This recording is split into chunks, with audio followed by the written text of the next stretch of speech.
La Genèse, chapitre 16. Sarai, femme d'Abram, ne lui avait point donné d'enfant. Elle avait une servante égyptienne nommée Agar. Et Sarai dit à Abram, « Voici, l'Éternel m'a rendu stérile. Viens, je te prie, vers ma servante. Peut-être aurai-je par elle des enfants. » Abram écouta la voix de Sarai. Alors Sarai, femme d'Abram, prit Agar, l'Égyptienne, sa servante, et la donna pour femme à Abram, son mari. Après qu'Abram eut habité 10 années dans le pays de Canaan, il alla vers Agar et elle devint enceinte. Quand elle se vit enceinte, elle regarda sa maîtresse avec mépris. Et Sarai dit à Abram, « L'outrage qui m'est fait retombe sur toi. J'ai mis ma servante dans ton sein et, quand elle a vu qu'elle était enceinte, elle m'a regardé avec mépris. Que l'Éternel soit juge entre moi et toi. » Abram répondit à Sarai, « Voici, ta servante est en ton pouvoir.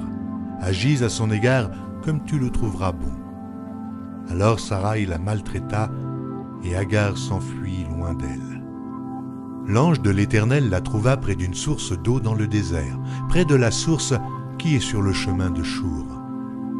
Il dit, « Agar, servante de Sarai, d'où viens-tu et où vas-tu » Elle répondit, « Je fuis loin de Sarai, ma maîtresse. » L'ange de l'Éternel lui dit, « Retourne vers ta maîtresse et humilie-toi sous sa main. » L'ange de l'Éternel lui dit, « Je multiplierai ta postérité et elle sera si nombreuse qu'on ne pourra la compter. » L'ange de l'Éternel lui dit, « Voici, tu es enceinte et tu enfanteras un fils à qui tu donneras le nom d'Ismaël, car l'Éternel t'a entendu dans ton affliction. Il sera comme un âne sauvage, sa main sera contre tous et la main de tous sera contre lui, et il habitera en face de tous ses frères. » Elle appela Ata El-Roy, le nom de l'Éternel qui lui avait parlé, car il dit, « Ai-je rien vu ici, après qu'il m'a vu ?» C'est pourquoi l'on a appelé ce puits le puits de Lachaïroï. Il est entre Kadès et Bared. Agar enfanta un fils à Abram, et Abram donna le nom d'Ismaël au fils qu'Agar lui enfanta. Abram était âgé de 86 ans lorsqu'Agar enfanta Ismaël à Abram.